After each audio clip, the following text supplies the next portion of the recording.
Provérbios capítulo 22, verso 6, diz: ensina a criança.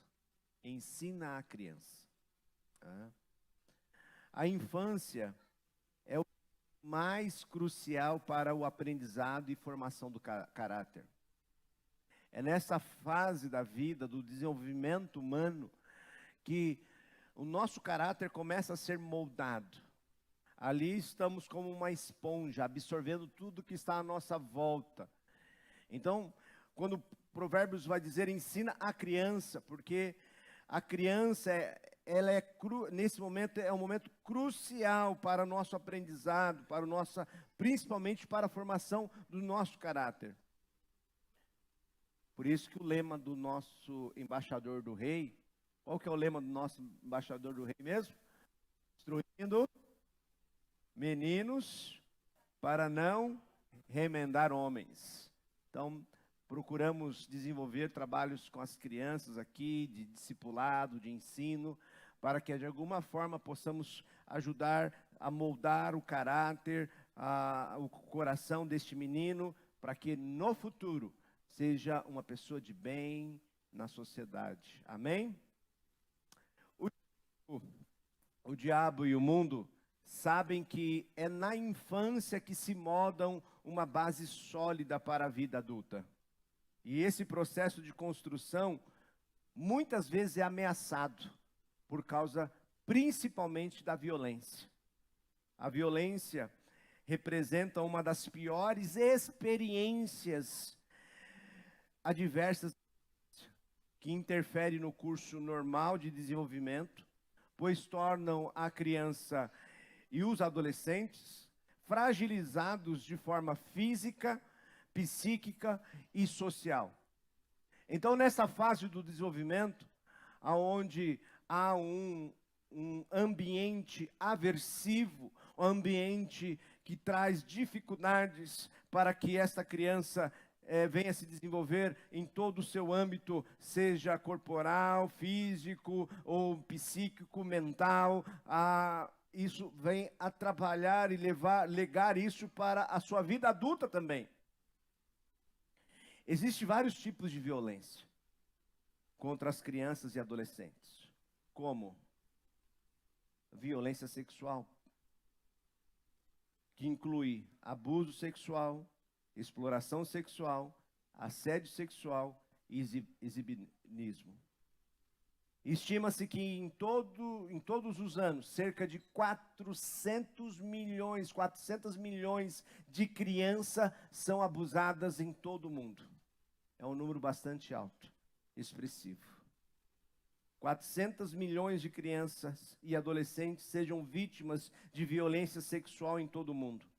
No último ano, só no Brasil, estima-se que 822 mil crianças, quase 1 milhão de crianças, só no Brasil, sofreram estupros, foram abusadas, violentadas. Se você contabilizar, são 2 casos por minuto. 2 casos por minuto.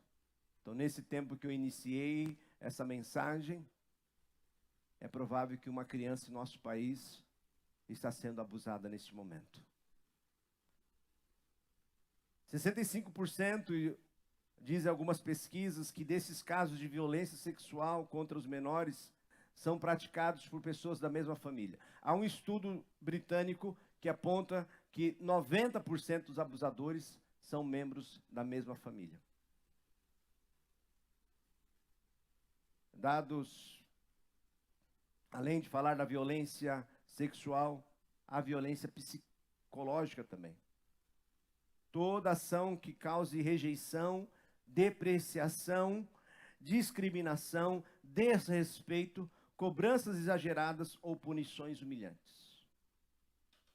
Vivemos num país na qual nós considerávamos bullying algo muito normal. Olha o gordinho, olha o negrinho, olha fulano, ciclano, e colocávamos apelidos e depreciávamos a criatura de Deus. Vivemos num país estigmatizado, acostumado com esse tipo de violência, de rejeição, de exclusão. Mas louvado seja Deus que nossas sociedades têm amadurecido e não têm tolerado certos tipos mais de atitude. Que nós, como crentes no Senhor Jesus, possamos ser mensageiros da justiça de Deus. Não viemos compactuar com essas atitudes violentas que depreciam o ser humano e que marca a sua formação, levando um adulto fragilizado, fraco emocionalmente, com medo de tudo e de todos. Porque desde a infância escutou que não valia nada, desde a infância escutou que por causa do pai ou da mãe ou da onde morava, não teria as mesmas oportunidades, não seria capaz de fazer isso ou aquilo. Isso é violência psicológica. Outra violência que causa prejuízo no desenvolvimento do ser humano é a negligência. Quando o responsável pela criança ou adolescente não fornece as necessidades básicas para o seu desenvolvimento. E aqui, nós estamos passando por um grande problema dentro da nossa sociedade. Muitos homens têm abandonado a sua casa. Muitos homens não têm assumido a responsabilidade pelo sêmen que tem lançado dentro daquele ventre e trago ao mundo uma criança. Essa semana escutei de uma criança, eu estou dando aula para 4 salas do primeiro ano, então são crianças entre 7 anos, 6 anos, 7 anos, e uma garotinha chegou e disse: "Pro, essa semana eu vi o meu pai no supermercado." E eu falei: "Como?" Pro, eu vi um homem entrando no supermercado e eu olhei e falei: "É meu pai." E aí eu fui até a parte do iogurte e ele estava lá, eu toquei nele. Era meu pai, pro. Daqui a alguns minutos ela chega com um livro, abre o livro e mostra para mim e diz: "Pro, eu queria morar numa casa assim, ó, com meu pai e com a minha mãe." Aí eu perguntei para ela: "Mas você mora com quem?" "Eu moro com a minha avó." "E a sua mãe?" "Ah, minha mãe está na casa do macho dela em outra cidade." E aquilo cortou o meu coração. Cortou o meu coração. Uma criança de 7 anos. 7 anos. Um abandono. Quantos de vocês aqui passaram pelo mesmo? Quantas crianças nesse momento foram abandonadas, deixadas pelos seus progenitores, sendo criados pelo titio, pela titia, pela vovó, pelo vizinho, pelo amigo, por causa de uma violência, pelo abandono. Ouvi uma pesquisa americana que apontava que 75% dos adolescentes usuários de drogas não estavam sendo criados pelo pai.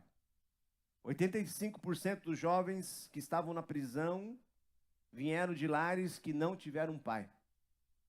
E 63% dos jovens suicidas também não tiveram um pai em sua casa. Veja como é a responsabilidade de se criar um filho, o papel de um pai e de uma mãe. Provérbios 22:6, voltando para o nosso texto, diz, vamos juntos, igreja?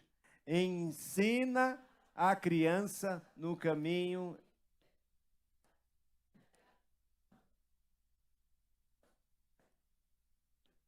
Provérbios 22:6 começa dizendo, ensina. Ensina. Este versículo exprime um dos pontos fortes dos sábios hebreus, a saber, a insistência no treinamento moral de uma criança por parte de seus pais e cuidadores. Ensina, ensina. Não podemos parar de ensinar. Como adultos, como cuidadores, como pais, somos responsáveis em ensinar. Porque a grande alegria que os pais podem ter é um filho sábio. E a tristeza mais trágica é ter um filho insensato. Provérbios capítulo 10, verso 1, diz assim, o filho, Provérbios 10, 1. Vamos juntos? O filho sábio alegra seu pai, mas o filho insensato é a tristeza de sua mãe. Então, a maior alegria que um pai e uma mãe pode ter de ver os seus filhos é eles se tornando homens e mulheres sábias. Pessoas que sabem fazer, sábio não é apenas de conhecimento, cheio de informação, não é porque foram numa boa universidade, numa boa faculdade, não é porque sabem ler e escrever. Sábio é quando nós sabemos tomar as nossas decisões que vão nos levar por um caminho de prosperidade e menos de miséria, de pobreza, de dor, de frustração. Ser sábio é aprender, é saber a fazer as nossas escolhas de forma inteligente, de forma na qual nós não viemos nos prejudicar. Ser sábio não é apenas saber fazer conta de matemática, ou saber como os átomos se conectam, como se forma uma molécula. Ser sábio é você saber tomar as decisões da vida. Porque tem muita gente formada, pós-graduada, mas que vive uma forma insensata. Uma forma que tem causado dor, não somente para si, mas para aqueles que o amam também. A maior tristeza de um pai e de uma mãe é ter um filho insensato que traz dor, traz angústia e vergonha para a família. E aqui nós vemos então um dos maiores pontos fortes dos sábios hebreus. A insistência no treinamento moral de uma criança por parte dos seus pais. Pais, não terceirizem a função de ensinar. A escola vai ensinar as disciplinas ali regulares, mas educar um filho, educar uma filha é responsabilidade do pai e da mãe. Educar um filho, uma filha é responsabilidade dos seus progenitores. Não é responsabilidade do professor, não é responsabilidade da igreja. Nós podemos contribuir. Uma vez uma criança, um pai, uma mãe de uma criança de 11 anos, veio conversar comigo, lá na escola, estava a vice-diretora conversando e dizendo da dificuldade de lidar com a sua filha, 11 anos, e a mãe vira e diz, eu não sei o que fazer mais. Eu não sei o que eu faço mais com esta criança. Praticamente dizendo, se vira, professor. A responsabilidade é sua. Eu já não sei mais o que fazer. Queridos irmãos, a responsabilidade de ensinar e educar não é do professor, não é da escola, não é da igreja. É sua. Ensina a criança. Ensina a criança. 2 Timóteo, capítulo 3, verso 13, nós vemos a alegria na qual nós podemos ver um filho de uma terceira geração de crentes continuando no caminho. Diz assim a palavra do Senhor. Mas os homens perversos, impostores, irão de mal a pior, enganando e sendo enganados. Tu, porém, permanece naquilo que aprendestes e de que fosses inteirado, saber que o aprendestes, verso 15, e que vamos juntos? E que desde a infância sabes as sagradas letras, que podem tornar-te sábio para a salvação pela fé em Cristo Jesus. Paulo está dizendo para Timóteo, tu, porém, Timóteo, permanece firme naquilo que você aprendeste. Ele não aprendeu aquilo sozinho.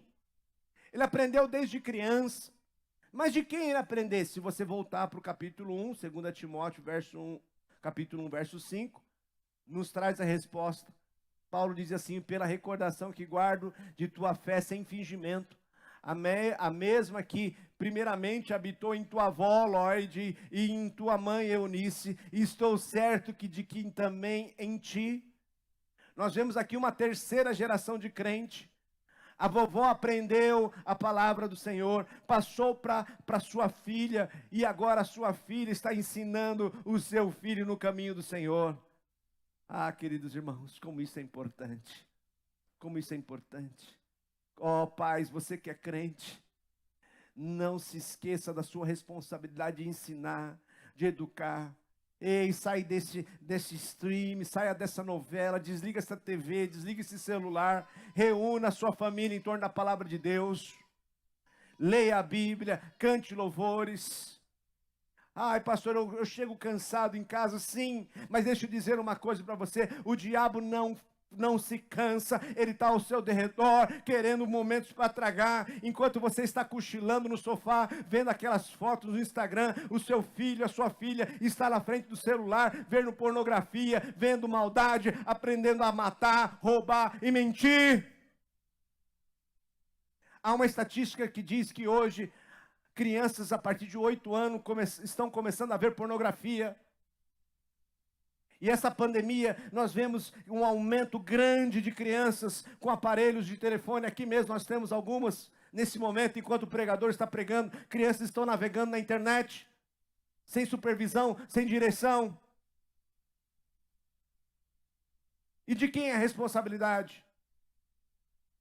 Trocaram aquela chupeta que ia na boca e tirávamos e guardávamos, e colocaram uma chupeta eletrônica para ver se essa menina ou esse menino fica quieto.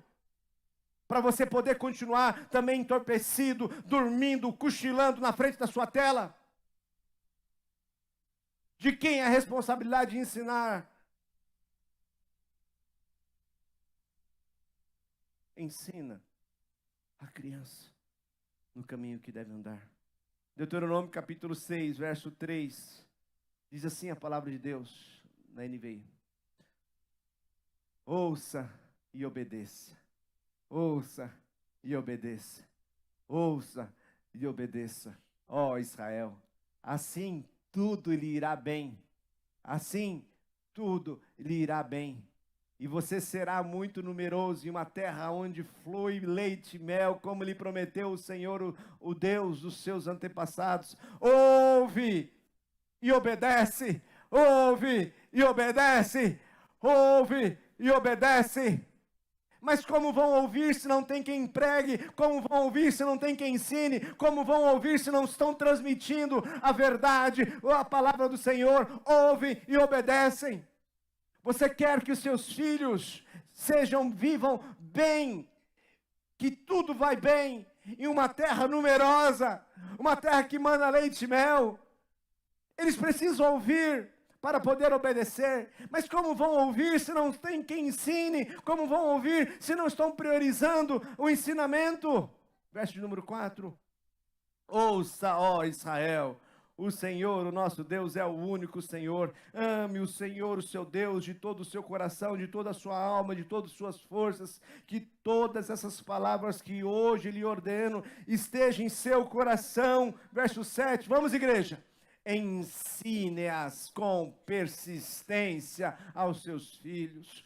Fale sobre elas quando estiver sentado em casa e quando andar pelo caminho, quando se deitar e quando se levantar. Ensine. Está escrito aí? Ensine de vez em quando. Ensine no Natal e na Páscoa. Ensine de vez em quando você estiver tranquilo, calmo. Quando é que nós devemos ensinar as nossas crianças? Como? Com persistência. Temos que ser persistente. Ai, pastor, eu falei, não resolveu. Então continue falando, continue orando, continue pregando, continue ensinando. Continue. Até quando? Quando é que você, como pai e mãe, vai deixar de ser pai e mãe? Ei, escute aqui, quando é que vai parar? Quando é que você tem que parar de falar? Quando? Quando é que você tem que parar de ensinar? De conduzi-los, de direcioná-los, de dizer, meu filho, minha filha, ouça a palavra de Deus, Jesus Cristo é o único Salvador, não existe um Deus além do Deus de Israel, o Deus verdadeiro que fez os céus e a terra. Quando nós devemos parar de falar? Nunca! Nunca! Não pare de anunciar o Evangelho, por mais que você talvez não tenha perdido a esperança, que talvez você olhe para este filho, para esta filha, lá no lamaçal do pecado, mas nunca desista do seu filho, nunca desista da sua filha. Eu já contei a história do Sérgio aqui umas 300 vezes. Porque a história do Sérgio, a história da Dona Maria, na verdade, nem a história do Sérgio, mas a história da Dona Maria. O Sérgio, quando tinha 12 anos, o seu pai faleceu. Começou a andar com um grupo de homossexuais. Ninguém se torna homossexual de um dia para a noite. Começou a andar com aquele grupo de homossexuais. Aprendeu aquele comportamento. Começou a alimentar esses desejos. E o Sérgio, aos 18 anos, tinha colocado silicones. Aos 20 foi morar na Inglaterra, se prostituir. Voltou para o Brasil. E Dona Maria sempre orava pelo Sérgio. Sérgio, no fundo do poço, usando drogas, conheceu a nossa missão lá no centro de São Paulo, a Cristolândia. Recebeu a Jesus. Um grupo de irmãos lá de Curitiba pagou a cirurgia, o Sérgio removeu os silicones. Lá em Curitiba conheceu a sua esposa, a Miriam. Casaram. E o Sérgio foi entrevistado naquele programa do Cabrini, Conexão Repórter. Está lá no YouTube, depois você procura. E o Cabrini fez a seguinte pergunta para o Sérgio: qual a diferença desse Sérgio aqui, pegou uma foto dele quando ele era travesti, e para esse Sérgio hoje? E ele disse: esse Sérgio aqui, na foto, não era feliz. Mas esse Sérgio hoje é feliz. E ele disse: minha mãe nunca deixou de orar por mim. Aí no final do programa apareceu a Dona Maria, falando do Sérgio. Quando nós mudamos para Sorocaba, de quem nós fomos ser vizinhos? Da Dona Maria. Perguntei para a Dona Maria: Dona Maria, me conta essa história. Você nunca desistiu do seu filho? E ela dizia: pastor, meus irmãos disseram para mim, desiste do Sérgio. Está vendo o Sérgio aí usando cabelão, com silicone? Desiste, não tem mais jeito para o Sérgio. É assim mesmo. E ela disse: o Sérgio é de Jesus. O Sérgio é de Jesus. E ela orou. 10 anos, 20 anos, 30 anos, 40 anos. Mas não desistiu do seu filho. E o Deus deu alegria a ela de vê-lo transformado e salvo pelo poder do Evangelho. Porque o Evangelho tem poder. Então, pais, não desistam dos seus filhos. Permaneça, permaneça. Seja persistente, não desista nunca, jamais. Porque o Evangelho é o poder de Deus para a salvação de todo aquele que nele crê. Amém? Provérbios 22, 6, então diz: ensina, vamos juntos? Provérbios 22, 6.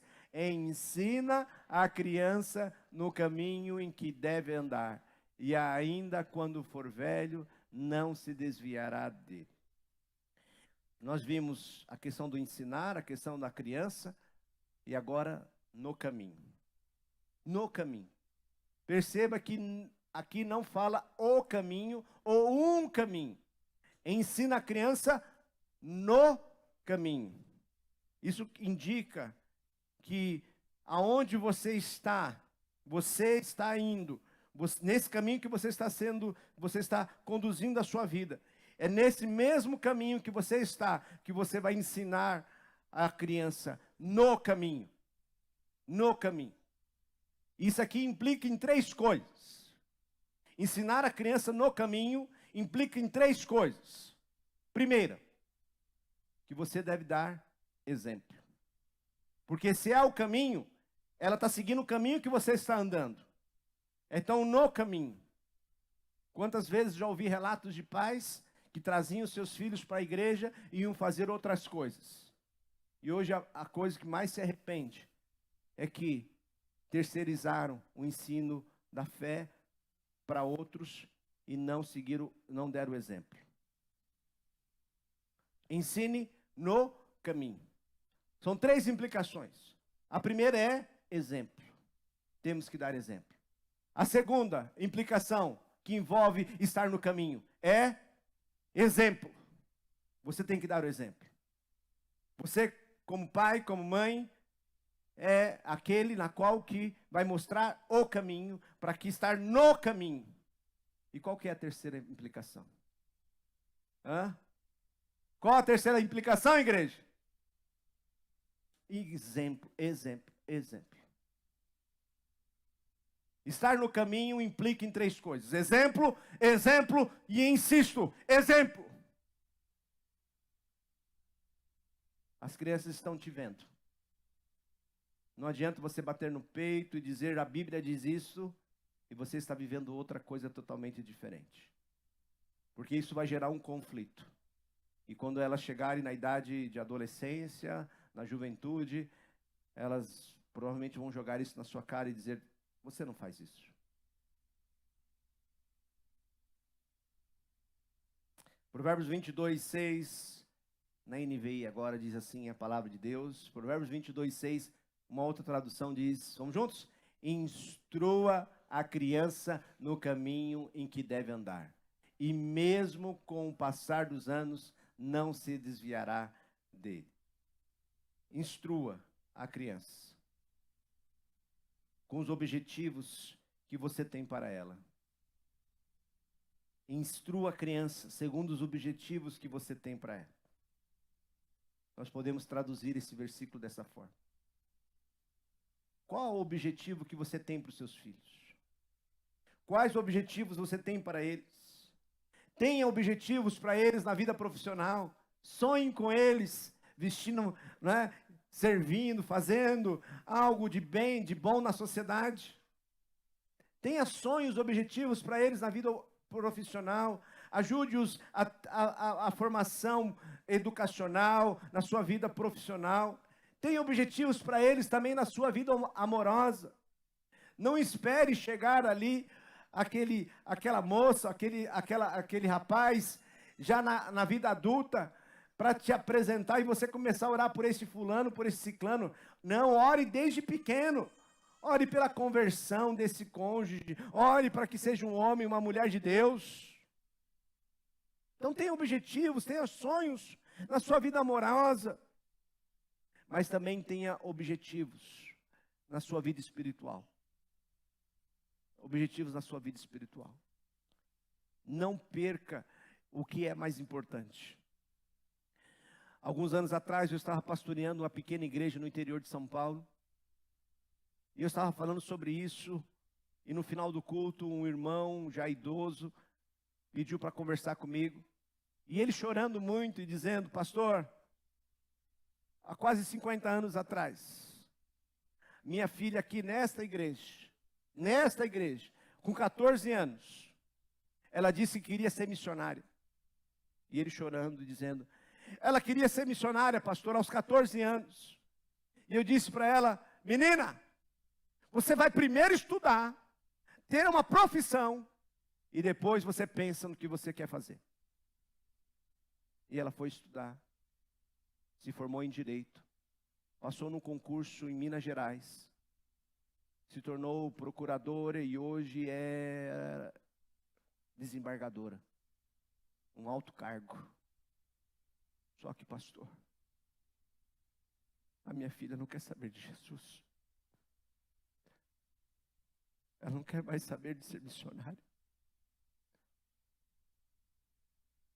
Ela teve sucesso na sua vida profissional. Hoje se encontra divorciada.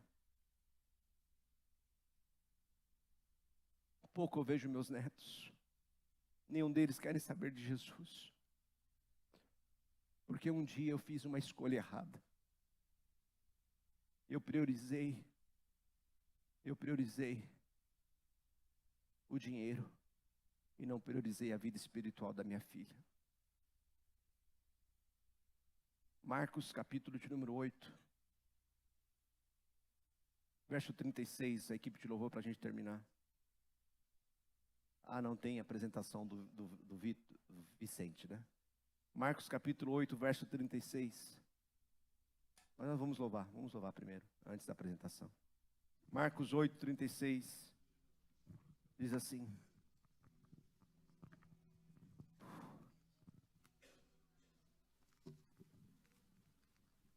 Vamos juntos?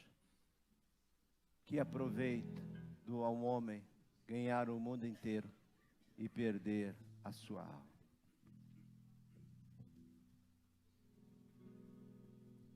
Quais objetivos você tem para os seus filhos? Quais os objetivos que você tem para a sua vida? Talvez você está correndo a semana inteira para pagar os boletos, sonhando numa casa, sonhando num carro, sonhando numa moto, sonhando num celular. Talvez você está correndo, orando e pedindo um cônjuge, um marido, uma esposa. Queridos, tudo isso vai passar. Tudo isso é passageiro. Daqui a 100 anos, muitos de nós, a maioria de nós, não vamos estar mais aqui. E tudo aquilo que você conquistou, os seus certificados, os seus diplomas, não vai valer de nada. Essa casa que você comprou, outros vão morar nelas. Esse dinheiro que você deixou para o banco, outros vão usufruir. Mas e a sua alma? Aonde você vai passar a sua eternidade? Pais, não esqueça de ensinar o principal. Ensinar que a vida é passageira, é como sopro, mas que um dia nós vamos estar vivendo nos céus ou no inferno, dependendo da escolha que fizermos aqui na terra. Se você aceitar a Jesus como seu Senhor e Salvador, e entregar a sua vida a Ele, o seu destino será os céus. Mas se passar a vida inteira correndo atrás do vento, rejeitando a Deus, rejeitando ao Senhor Jesus, a sua eternidade será no inferno, longe de Deus e de tudo e de todos. Aonde tu queres passar a sua eternidade? Aonde queres levar os seus filhos para a eternidade?